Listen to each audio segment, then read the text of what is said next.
I think most of us work really hard to get the first one first, to make enough money. And then the trap that I find and that I found myself in is, look, I've built this business where I'm extremely busy and I'm doing all of the things in the business and I can't go anywhere. Yeah. Right? Like I was mentioning before. So then I think time freedom becomes the next sort of goal for most folks. Hi, I'm Kim Tolson and I'm the traveling therapist. It's my passion to teach therapists how to navigate online private practices and multiple income streams so they can travel the world. I'm a digital nomad with a virtual insurance-based private therapy practice and a multi-six-figure coaching business. I'm obsessed with entrepreneurship and developing tools that can help therapists live an adventurous lifestyle. In this podcast, I will discuss my journey as a digital nomad. I'll chat with other traveling therapists and help you navigate the complexities of running an online insurance-based practice. I'm so glad to have you with me on this journey. Welcome, everybody, to another episode of the Traveling Therapist Podcast. Really excited today to have Uriah Guilford on with me. Uriah, I can't wait to talk about everything you do, but I just want to say I'm surprised we've never done this before. We've known each other for quite some time. We partner on some things, and he's an avid traveler, therapist, is a therapist, all that good stuff. So, Uriah, I always like to start out with, how did you go from being a typical therapist to a traveling therapist? Ooh, good question. Well, so I've been a traveling therapist since 2018 properly. Okay. Probably before that. I'll be honest with you, back in the day when it was like the early days of my solo private practice, I struggled to take vacations. Everybody in that position, when I didn't see clients, I didn't make any money. And I was never super good at saving enough money to feel like, oh, I've got a cushion to go ahead and take a week off or take some time off. So not so great. Honestly, it took me until I started to practice and felt like I had more money coming in and I had more going on in my business to take proper vacations. And when I say proper, like more than a week. So it was around 2018 when I took my first sort of extended travel, didn't work, didn't see clients, and still made all the money that I needed to support myself and my family. Yeah, I think that was probably the biggest change for me. Mm-hmm. Yeah, love that. So let's talk about just even your most recent trip, because you took a recent trip. I was like, oh my God, bucket list, dream trip. I saw you posting that on social. And then you also posted this amazing blog post that you wrote about how to do what you did. Let's talk about the trip and the blog post and all that good stuff. Yeah, definitely. So I'll share the link with the listeners, but the post is called How to Travel the World While Your Business Thrives. And to be honest with you, I'm just always so thrilled when this works. Even now, after all these years, I'm like, oh, I just left for 3 weeks and my income didn't go down. This is amazing. I'm always like extra excited about it. So yeah, we started doing some extended travel, mostly to Europe. I'm back in 2018, and we've gone on several trips, and we have 2 daughters who are now older teens. And then about 2 months ago, we did our most recent trip, which was just under 3 weeks. And part of that was in London, England. And then the majority of it was in Sicily, it really was amazing. And I've never been, this was my 4th time to Italy, but we've never been to Sicily. And my great grandfather is from a part of Sicily. So I was like, you probably go there and check it out. And it was really cool. That is amazing. Oh my gosh. And I know and you're always traveling to conferences and stuff. I don't know. I feel like you probably work that in, you get to see some cool places and go to these conferences and all that. So I love it. I love how you do that, like mixture of work and play and all that stuff too. So let's talk about the blog post. I know you had some really good points in there. Let's share it with the readers. Of course, we'll put the link down below so you can read the whole thing. Yeah. For sure. So when I was thinking about this, and as I think about this, I think everyone, no matter who you are, wants at least 2 main things from your business. Whether you're a therapist with a private practice or any other small business owner, you want financial freedom and you want time freedom, because it's not enough to just make the money you need to support yourself and your family. But if you're working all the time and you can't ever take a break, like that's not success for most people, right? So you want both of those things. And I think most of us work really hard to get the first one first, to make enough money. And then the trap that I find and that I found myself in is, look, I've built this business where I'm extremely busy and I'm doing all of the things in the business and I can't go anywhere. Right? Like I was mentioning before. So then I think time freedom becomes the next sort of goal for most folks. And I wrote down 4 things that have helped me have the most time freedom as well as financial freedom. And some of these apply more effectively to businesses that are not just a solopreneur, right? Because there are definitely ways to pull this off. And I think your podcast and everything that you share is a great example of that, right? For sure. So the first one that I came up with, and this took me a long time to be honest, is create a product or service that's not dependent only on you. Yes. Let's talk about that. Might be the most important one, right? Because if it's just you providing therapy, back in the day, it was in an office, right? Years ago. I don't know. When was the first time you did a teletherapy session? Do you remember? Oh my gosh. Yeah. I took Amber Lida's step-by-step course, and then I did like maybe 2 from home, and I'm like, I'm done. What year was that? It's 2018. Yeah, it's 2018. Mm-hmm. Okay. Yeah. I remember doing a little behind. Some Skype sessions. That'll date me a little bit. Some teletherapy over Skype going like, is this okay? Am I allowed to do this? I know. Seriously. So it's not possible now. So the solo practice, it does make sense to travel, be a traveling therapist, and then work your clients around that and have fun. But if possible, a lot of solo therapists are doing this, creating other streams of income, creating courses, or maybe some speaking, or maybe some workshops or webinars, etc. But you have to have something that you can sell to folks that helps them solve a problem while you're not directly showing up. Yep. That's the gist of that one. And before we hit record, we were talking about just me anyway. When I go swim in the ocean, I come back, I look at my phone, my emails, and I've got sales. It's like all this, not totally passive, but at this point, a lot of it's passive, right. Just coming in, joining my memberships and all. And to me, that is the definition of success. Like you're talking about, that time, freedom, money coming in, not even having to do anything. It's amazing when you can get to that point, like you're saying, create something that solves a problem that people want, and it sells itself in a lot of cases, right? It's wonderful and a little bit addicting. Yeah. I used to think my goal was to make money while I sleep, right? So like I wake up in the morning, like you said, check your phone. Oh, look, I've made some money while I was sleeping. But now I've accomplished my newest goal, which is to make money while riding rides at Disneyland. I love that. Tell us more. Yeah, and that happened. My oldest turned 18, graduated high school, and so she wanted to go to Disneyland with a friend, and so we took both our kids and with their friends. And actually, every day we were in the parks, I happened to be checking my phone. Probably shouldn't have been, but I was. Yeah. And there was a lot of sales coming in. I was like, what is happening? Like, I'm making a lot of money while I'm riding rides at Disneyland. And it was, like I told you earlier, an affiliate partnership with someone who had sent out an email talking about our products and programs, and then they were selling. So I was like, this is great. I love this. That's amazing. Oh, yeah. My God, I love it too. And we could probably do like a series on multiple income streams and how to create them. Even Uriah and I part together because he has a specific audience. I have a specific audience, and we partnered together. We made a really cool product, and that continues to sell to this day. I'll get an email and it's like, oh, their course sold. And it's just cool to be able to partner with people and have it come in like this. It is. Yeah, check it out at billingassistantpro.com. Yeah, train your biller. It's fantastic. I think it's a really good course. Yeah, I get feedback about that all the time. People love it. It just basically your admin, you can teach them how to bill for your business, and you go right, give them the course, they go through it, and they're a billing pro. From zero to hero. Exactly. So that's number one. Create a product or service that's not dependent only on you. And obviously another example of that is having a group practice like I've done. That's one way to do that. And we can circle back and have a round 2 on that topic. Number 2 is to build a team and empower them. So even if it's just you and you made a course, let's say you built a course or you wrote a book, I'm probably going to need some help from a team, whether that's a bookkeeper, a CPA, those kinds of things, or maybe a virtual assistant that helps you promote that course. So you create social media content, fill in the blank. You need somebody else to assist you to just help that thing get out to more people.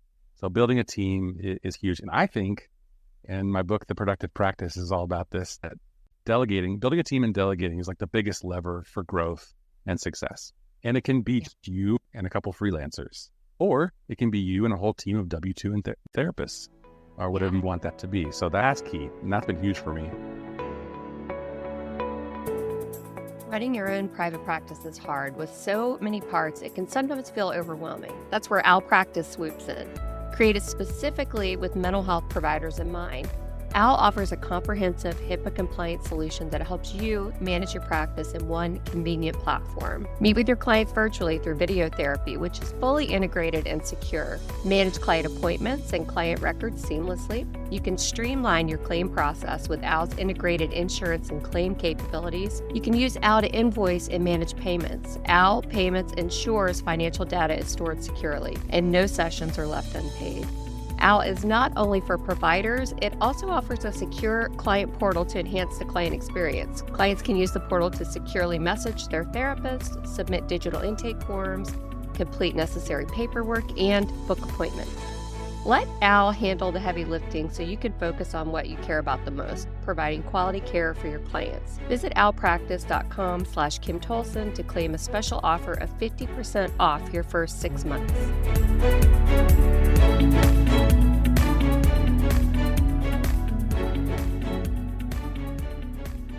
Yeah, absolutely. That's been the hardest part for me, is learning I don't know how to manage people, or that's been really quite the learning process for me, like hiring and how do I train them and stay organized and efficient. And a lot of times I realize that if there's any problem or bump in the business, it's probably because I haven't put a good system in place for them to learn better or to learn how to do it correctly. Absolutely. Which has been a huge thing for me to learn in my life, just in general.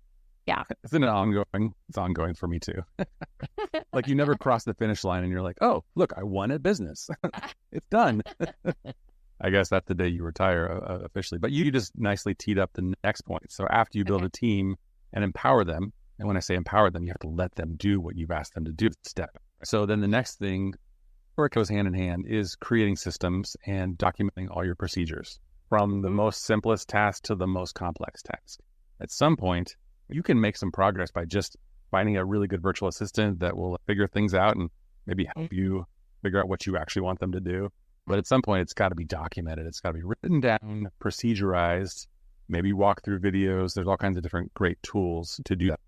And then once you have the team and the systems documented, then you have something pretty amazing that can run without you. Yes. Yeah. See, that's the part I always skipped, was the SOPs. It's so easy to do. Set this email up for me. No SOP, no nothing. It's inconsistent and all that stuff. Well, I got to tell you, let me tell you this real quick. So my favorite tool for documenting SOPs and having one source of truth for your business, it's called Waybook. Have you heard of this? Oh, no, tell me. Waybook.com. And there's some other similar tools. I think this is one of the better ones. And you and I were just recently talking about AI. So one of the nice things that they built into this, two things I'll say real quick. One is an SOP creator, which does use AI. So you can basically just you can type in, write me an SOP for requesting sick time. And it will write the whole SOP, and you tweak it, and then you're done. It's good. Oh my gosh. And the other tool that they built in there is called Waybook Ask. Once you've created a bunch of systems and procedures, maybe an employee manual, these kinds of things, give your team members access to this, and then they can query your business playbook so they can say, where is that thing? How do I request time off?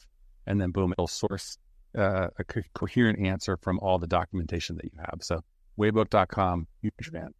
Okay, yeah. I'm gonna have to check that out, because I figured out like a hack, an AI hack on my own, like around that. But this sounds a little more sophisticated. I've just been like recording a Loom, taking the transcript, and then putting it into ChatGPT and telling it to turn it into a detailed SOP for my, VA. Yeah, but this sounds like it might be even better. That works too. To share this story too, because it's so fun. So when I was on this last trip, I did use ChatGPT to write my out of office email. I don't know, you probably didn't see this. And I made it rewrite it to make it funnier, and I told it where I was going. So I think the title of the email was Lost in London and Sunburnt in Sicily. It was really fun. So and then the email was like, oh, Uriah is currently dodging double-decker buses in London. This is kind of a funny story, because the CEO of Waybook, who has become a friend of mine, his name's Mike Bandar, he happened to email me while I was gone. And so he got this out of office reply. He happens to be in London. So he responded and said, hey, if you're in London, let's get together, grab coffee or a beer or something like that. I was like, fantastic. I didn't actually get that email because my assistant was checking my email and I was not. And she actually texted me and said, hey, I think you might want to respond to this one. So anyway, we ended up meeting up for coffee, had a great time, and that was very cool. I do remember that email. I was like, that is a great email. All your emails are great. Actually, that was a fun one. Yeah. all your productivity hacks and everything. We'll have to share links so they can get on your list too, because you do have the best emails. I always open your emails. Oh, thanks. I get lots of emails. That's great. I love it. So we're almost to the end here. Number one, create a product or service that's not dependent only on you. Number two, build a team and empower them. Number three, create systems and document all your procedures. And then lastly, you have to trust your people and your processes and actually go on vacation. Turn your phone off and don't check your email. That's the hardest part. Now, that's the part I can't do. I tend to micromanage and always checking. I'm always checking stuff to make sure I'm not missing anything. I'm a little anxious, if you can't tell. No, I understand. I go about 4 to 5 days completely off the grid. And then I'm like, you know what? I probably should just organize my email inbox. Yeah. So I do pop back. I'm not gonna front and let everybody think I'm like the perfect productive therapist. Yeah. Can we talk about the productive therapist and everything you guys do? I love your brand and how helpful you are and how smart you are in the way you do things. Maybe we could talk about that a little bit, and then about your book too, because I'm guessing your book talks about all this that we're talking about right now.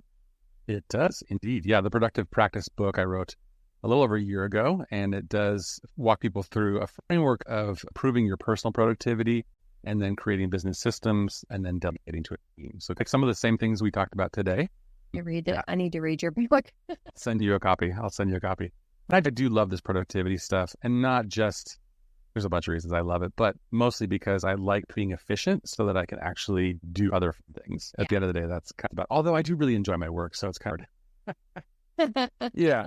But if you check out Productive Therapist, thank you. Mm-hmm. Yes, thank you. Therapist.com, all of our resources are there. And we do have a strong focus on helping therapists to optimize and delegate their intake process specifically. So we've got some resources geared toward that, as well as a team of virtual intake coordinators that will handle all your calls and your potential client inquiries while you're on vacation. And that is the game changer. And like you just said, I'm having somebody that can just, can handle it for you, but then also know when to interrupt. Like the guy, you maybe you might want to take this email, not trying to get you off your vacation, but here you go. Somebody they just, yeah, exactly. It's fun when it all comes together, right? It really is. So how do they find you? Where are the best places to find you and work with you and learn about everything you offer? Yeah, there's only one place. It's productivetherapist.com. You can see the book there. You can see our newest course called Intake Accelerator, as well as our other offerings that will help you get more done and have more fun. I love that. I like it too. I had to say that. And to sneak that. World, right? And travel the world. Yeah, and I can't reiterate enough how important it is really to have this stuff in place if you want to try to live like the traveling therapist lifestyle specifically, because different time zones all the time. It's trying to coordinate calendars and time zones and VPNs and internet connections and just trying to get systems, all that stuff's okay. I'm waking up in London today, but I've still got the same way I'm going to do this no matter what. And then I have these people in the background basically doing it all for me. If you get to that place where you can scale like that. Yeah, it makes it so much easier because it can be stressful being a traveling therapist. We talk about it in this. It looks great when I'm sitting on the beach and pretty pictures and all that, but there is part of it that's pretty stressful if you don't have a good, really good system in place, for sure. Yeah. Absolutely. It's worth the effort. And let's be honest, some of this stuff is not fun. This is not what you wake up on a Wednesday morning and be like, you know what I'm going to do today? I'm just going to write beautiful SOPs. No, you don't want to. But once you've got it dialed in, and then you test it and then it works and you make it better. Your life is better, 100%. So cool. Does that waypoint or whatever, what's it called again? The Waybook. Waybook. Does that edit the SOPs later if you're finding that the flow isn't working exactly right and you go back and just edit when you run into... This tool does a lot of really cool things. So you can edit it anytime, of course, and update things. One of the things I like the most about it is I'm going to be doing a webinar with them soon. So I'll tell people about that. Yeah, but you can create your SOPs and then you can share them with your team and then you can quiz them on them and then you can verify that they completed them. You can do all kinds of cool stuff. Yeah, it's worth checking out. Awesome. That is really cool. And SOP, I always forget to say, stands for Standard Operating Procedure. I always forget to say that because people ask me sometimes, what is SOP? So Standard Operating Procedure, how you do things, basically. So much for taking the time today. Absolutely. This is a blast.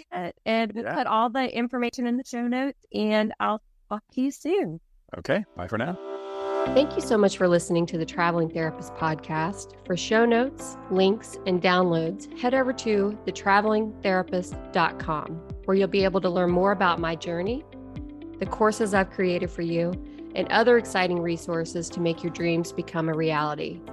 If you've enjoyed this episode, please share with your traveling therapist friends, subscribe to the podcast, and if you loved this episode, please leave a review.